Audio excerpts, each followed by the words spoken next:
Let's jump back in time. The year is 1990, and the world is just changing at this absolutely breakneck pace. The Berlin Wall, it just fell. New leaders are popping up everywhere. And honestly, the old world order feels like it's shifting under our feet every single day. But underneath all that massive geopolitical noise, something else was being born. A quiet little revolution that was going to change our lives in ways we couldn't even begin to imagine. And that is the story we're diving into today. So this all brings us to the big question, right? How do you actually build the future when the very tools you need, well, they haven't even been invented yet?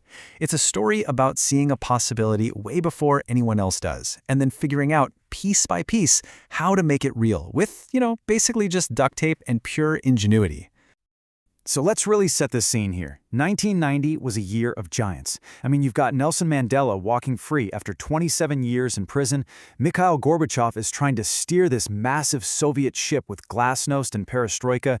Tensions are flaring up in the Middle East. These were the huge banner headlines dominating every single newspaper and TV screen on the entire planet. But while all of that was happening, this other, much quieter revolution was starting. In December, tucked away at CERN, Tim Berners-Lee published the world's very first website. Now, nobody knew it at the time, of course, but this was the first little whisper of the digital world we all live in today. And it's right in this incredible moment of transition that our story really begins. So our story follows this Norwegian academic who, like a lot of people in his generation, kind of grew up fascinated by American culture. He just felt this pull, this allure to experience the American way of life for himself. So he decides to take this enormous risk, leave a stable full-time job back in Norway to go enroll in a doctoral program in the United States. Now, this was not an easy call to make. The hurdles were just immense. First, he had to pass not one, but two notoriously difficult American standardized tests, and in his second language. Then he had to quit his job, and on top of all that, he had to figure out how to support his family, his wife and their 3-year-old, on a student grant in a totally foreign country. The odds were really stacked against him. And to conquer those English exams, he had to get pretty creative with the tech of the time. His main weapon wasn't Duolingo or Google Translate, nothing like that. It was this thing, the Franklin Speaking Ace. It's kind of like a calculator, a little gadget that could pronounce words from its 90,000-word dictionary. He'd sit there reading magazines like Time and Newsweek and look up every single word he didn't know. It's just an incredible contrast to the instant, AI-powered tools we all have right in our pockets today. To get his writing up to snuff, he turned to what was then the cutting edge of 1990 software. WordPerfect, with its spelling checker, was, well, indispensable. And then there was a program called Grammatech IV that helped with his grammar. For a guy who called himself a computer geek with limited proficiency in English, these early tools were an absolute lifeline for trying to write at an academic level. So he does it. He passes the tests, he gets the grant, and his family arrives in the U.S. with just 6 suitcases. They land in a town called State College, which is home to Penn State University. And this is where the culture shock and the reality of life before the internet really, really hits home. Just to give you a sense of the scale here, the university's football stadium could seat 96,000 people. The entire town was basically built around this massive institution.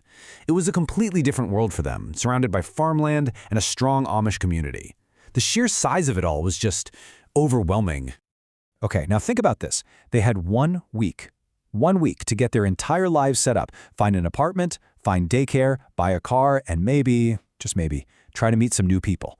And they had to do all of that with no Google Maps, no Zillow, not even a cell phone. Every single one of these tasks, which we do now with a few taps on a screen, took phone calls, paper maps, and a whole lot of driving around a town they'd never seen before.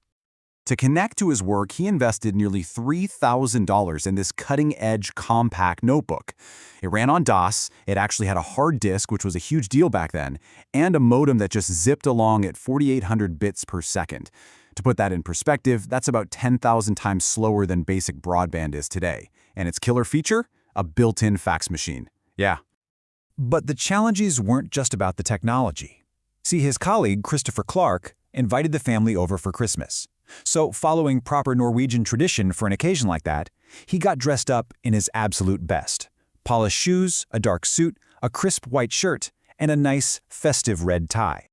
And you can just picture the moment that perfectly captured the cultural gap. His American host opens the door wearing a t-shirt, Bermuda shorts, and slippers. They all had a big laugh about it, of course, but it was just another one of those small, memorable lessons in figuring out a brand new world. It's really these human moments that define the whole experience. So let's shift over to his academic life, because this is where things really start to click. It was right there in the classroom at Penn State where he started to see the future of education taking shape, even with the kind of clunky technology they had at the time. His very first class began not with some long lecture, but with a simple, completely unexpected question from Professor Kyle Peck. He just asked, "What is fun?" And that one question sparked a 2-hour discussion, and it was a total revelation. He realized that American teaching was way more interactive and discussion-based than what he was used to. And it got him thinking, how could we recreate this kind of engagement online? Then he took a course with a real pioneer of distance education, a guy named Michael G. Moore. And you got to hear how they made this work. The professor would fax articles from an international expert to students at 4 different campuses. Then they would all get on this giant conference call using a speakerphone in each classroom for a 1-hour Q&A with that expert. I mean, it was clunky for sure, but it was global. It was a total eye-opener. So you see all these different experiences, the tech limitations, the cultural learning curve, these innovative teaching methods, they were all starting to come together. And they led him straight to the birth of a really groundbreaking idea. His professor challenged him to create a digital communication service for an academic journal. His first attempt, using a commercial service called CompuServe, was a total bust. Why? Because almost no academics were actually on it. But then, a colleague suggested something called ListServe, a free mailing list application that ran entirely through email. And that was the breakthrough. He had this crucial insight. Free email addresses, which universities were just starting to hand out to everyone, were about to change everything. So he developed DEOS, the Distance Education Online Symposium. It had an online journal and a discussion forum. It was way more interactive and frequent than print, and because there were no printing or shipping costs, it could be totally free for everyone. And here it is, the payoff. He became the editor of DEOS News. Think about that. He went from being a student struggling with English to being the editor of one of the world's very first online academic journals. You can just feel the sense of awe and accomplishment in that. Wow. He had literally built the piece of the future using the tools that were just sitting right there in front of him. So what's the big takeaway here? What can we learn from this incredible journey that took place over just 1 year, right on the cusp of our modern digital age? Well, looking back on it all, his own conclusion is actually really simple, but so powerful. He said the single most important lesson he learned was this: embrace the opportunities that come your way, even when they seem daunting, even when you don't have all the answers or the perfect tools. And that leaves us with one last question to think about. He saw the coming wave of email and digital communication, and he just seized it.